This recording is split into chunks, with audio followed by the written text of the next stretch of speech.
দর্শক মণ্ডলী, আপনাদের স্বাগত জানাই যশোর জেলার অভয়নগর উপজেলার এই যে ভৈরব তীরের 11 শিব মন্দির থেকে। এই মন্দিরটির অর্থাৎ 11 শিব মন্দিরটির একটি ঐতিহাসিক তাৎপর্য আছে। বর্তমানে এই মন্দিরটি গণপ্রজাতন্ত্রী বাংলাদেশ সরকারের সংস্কৃতি বিষয়ক মন্ত্রণালয়ের প্রত্নতত্ত্ব অধিদপ্তরের অধীন একটি সংরক্ষিত প্রত্নস্থাপনা। জমিদার নীলকান্ত বাবু জমিদারি ছিল কলকাতাতে।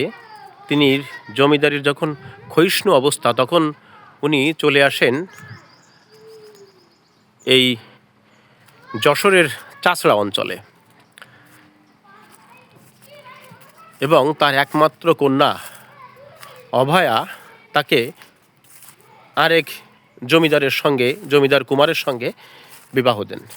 কিন্তু বিধি বাম, অল্প বয়সেই তার কন্যা অভয়া বৈধব্য বরণ করেন এবং তার এই অকাল বৈধব্যকে স্বীকার করে অভয়া তার পিতাকে অনুরোধ করেন যে তার পিতার জমিদারির কোনো এক অংশে যেন তার জন্য একটি মন্দির উপাসনার জন্য নির্মাণ করে দেওয়া হয়। কন্যার কথা রেখে পিতা তখন তার কন্যাকে তার পিতার জমিদারি অঞ্চলের মধ্যে এই ভৈরব নদের তীরে এখানে একটি মূল শিব মন্দির এবং তার একই সাথে আরও 10টি শিব মন্দির, মোট 11টি শিব মন্দির নির্মাণ করে দেন এবং এখানে তার কন্যা অভয়া বাকি যে জীবনটি আছে বৈধব্যের, সেই জীবনটি সাধনার সাথে এখানে অতিবাহিত করেন। এই যে এক জমিদার কন্যার করুণ কাহিনী লুকায়িত আছে এই শিব মন্দিরের সঙ্গে।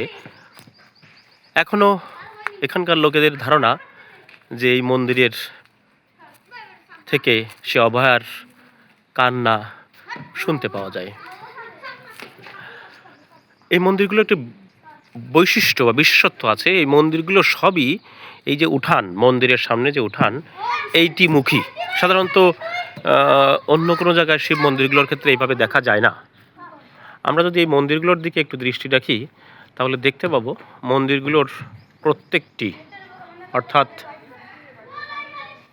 দুই পাশে 4টি করে মোট 8টি, দক্ষিণ দিকে 2টি এবং মূল যে কেন্দ্রীয় যে মন্দিরটি আছে সেটি মোট 11টি শিব মন্দির আছে এবং সবগুলো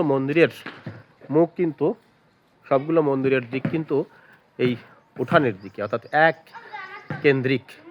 এজন্য এটিকে হয়তো একত্রে 11 শিব মন্দির নামে অভিহিত করা হয়। 11টি মন্দির কিন্তু এক সত্তা নিয়ে এখানে আছে এবং অভয়ার সেই করুণ ইতিহাস এখানে পরতে পরতে ছড়িয়ে আছে। একজন জমিদার কন্যা, তিনি তার বৈধব্য দশায় যে সব কিছু পরিত্যাগ করে, সমস্ত সুখ সুবিধা পরিত্যাগ করে এখানে এই পরমেশ্বর ভগবান শিবের সাধনায় বাকি জীবনটাকে অতিবাহিত করেছিলেন।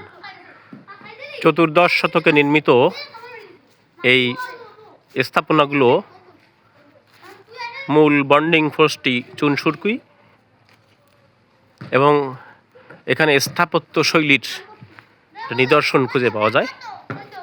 তাহলে বাংলা যে একসময় এরকম সুন্দর নান্দনিক স্থাপনা হতো, তৈরি করা যেত, এটি মোটামুটিভাবে সাক্ষ্য দেয়।